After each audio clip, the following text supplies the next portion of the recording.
The Witch's Apprentice, Chapter 3. Their path was a tapestry of emerald green, sunlight filtering through the canopy in dappled patterns. Blue, with her bag slung over her shoulder, felt an inexplicable pull towards these ancient woods, a sense of belonging that she could never quite understand. But now, as she left behind the familiarity of her village, the whispers of doubt began to creep in. The trees, towering giants, seemed to watch her progress, their gnarled branches reaching out like grasping fingers. The air, thick with the scent of damp earth and decaying leaves, held a sense of otherworldly magic that both excited and intimidated her. She could almost feel the forest's ancient energy, a pulsing force that thrummed beneath her feet. The sunlight played tricks on her eyes, turning shadows into fleeting figures and whispers of wind into hushed conversations. And settling as it was, Celine seemed to not even notice at all. The path that had opened up into the clearing was a space unlike any she'd ever seen. It was a haven of tranquility amidst the bustling wilderness. In the center, nestled amongst a cluster of ancient oaks, stood a cottage unlike any she'd ever imagined. It was a worn wooden structure, its walls covered in living vines and its roof slanted and dominated by various birds and blooming wildflowers. A small meandering stream flowed past its doorstep, sparkling in the dappled light. Magical wouldn't even begin to cover it. Not with the lush flower bushes that hugged the narrow paths that led to a painted turquoise door. Not with the little lanterns that hung in scattered corners, filled with bright warm light, giving the shadowy clearing the contrast it needed. And then there was the occasional sun rays that snuck in to the bubble of tranquility, shimmering over silvery leaves and luscious fruit that hung on some of the taller trees. The enchanted forest is a place of boundless wonder where magic weaves its way through every fiber of existence, said Celine as she walked past the glowing flowers, following a path only she seemed to know. It is a realm where ancient trees whisper secrets to the wind, luminous fungi glow with ethereal light, and mystical creatures roam freely. Blue stood mesmerized, the very air around the cottage humming with unseen energy. Celine beckoned her forward and she stepped over a collection of smooth stones that were likely gathered from the stream. They formed a distinct line that Celine said was actually a protective circle. It surrounded the clearing and had a spell on it to ward against any dangerous creatures that could venture from the woods. She felt a sense of peace settle over her as she crossed over. "Welcome to my home." Celine's voice was a melody that blended with the rustling of the leaves. Celine took her moss-green cloak off, and Blue couldn't help but marvel at her hair again. It was the color of moonlight, but it shimmered like gold in the warm light that came from inside the cottage. The flames in the fireplace were ever inviting. Celine smiled, a gentle crinkle forming around her eyes. "Come on, child, there is much to talk about." As Blue crossed the threshold, she realized how alive everything felt around her. The magic in her veins thrummed more than ever, more than she ever allowed it to in the village. Inside the cottage, sunlight streamed through the windows, illuminating the walls adorned with intricate carvings and tapestries, seemingly from all over the world. There was something everywhere. She doubted any of it was ordinary. Blue released a breath she didn't know she was holding. The air held a delicate aroma of herbs and wood smoke, a comforting fragrance that soothed Blue's nerves. The fireplace illuminated the single armchair and sofa that Archimedes now perched on. again. The crackling fire danced in the fireplace, its flames casting flickering shadows upon the walls. A cauldron bubbled gently on the stove, its contents emitting a fragrant steam that filled the room. Celine gracefully motioned Blue to the couch by the fire. Its seat was covered with a soft plaid blanket. "Let us talk, child," she said, her voice a gentle murmur that seemed to blend with the rustling leaves outside. Blue, still feeling the weight of her journey, nodded silently. She felt a strange mix of apprehension and excitement. Celine's gaze was warm and inviting, yet there was a depth to her eyes, a sense of ancient wisdom that filled Blue with both wonder and a touch of fear. "Tell me," Celine began, her voice soft as the whisper of the wind. "Now that you are here, what have you felt during your journey through the forest?" Blue hesitated, the weight of her decision settling on her shoulders. She realized she had come to the forest seeking something more than just knowledge. She'd come seeking a connection, a sense of belonging, that maybe here she won't be as much a failure as she was back at home in the village. I've always felt a connection to the forest," Blue finally said, her voice barely a whisper. "I was warned against coming by many people, but I felt like I belonged, like my gift wouldn't be odd here." Celine nodded, a knowing smile playing upon her lips. "Indeed, the forest chooses its own, child. It calls to those who are open to its whispers, to those who can hear its secrets. But you have to prove yourself worthy of them as well. It can sense that you have a piece of it inside you." She paused, allowing Blue to process her words. Then she continued, her voice filled with a gentle calm. "You possess a gift, Blue, a gift that the forest has recognized, a gift that it is willing to share with you. But magic, like the forest itself, is a delicate thing. It demands respect, understanding, and a willingness to learn."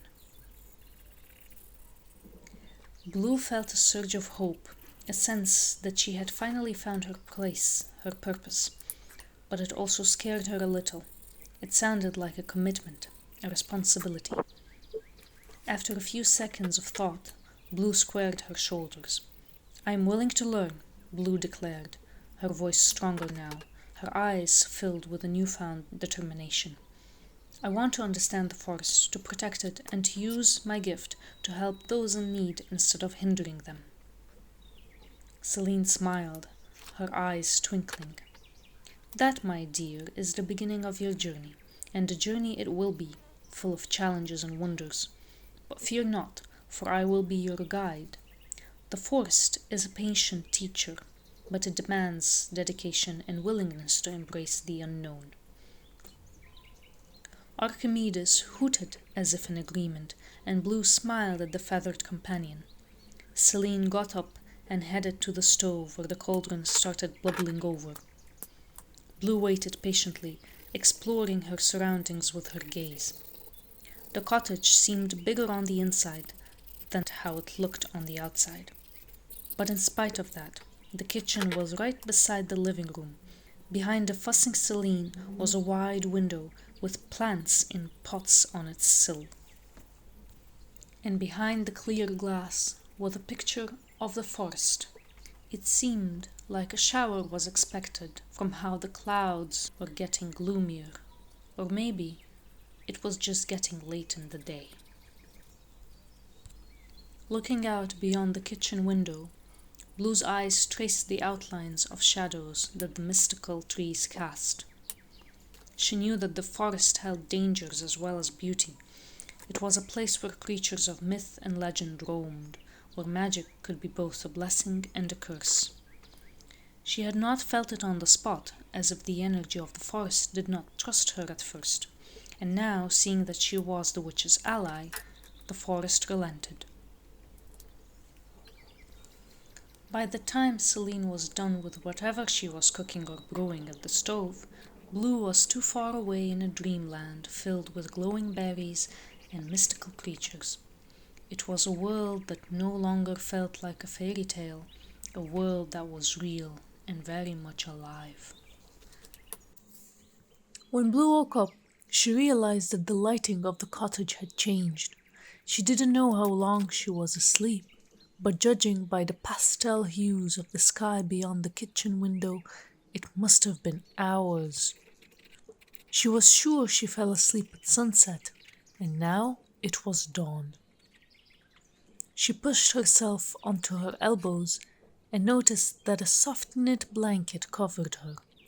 It was the kind that was a combination of countless colorful squares brought together to create one big blanket.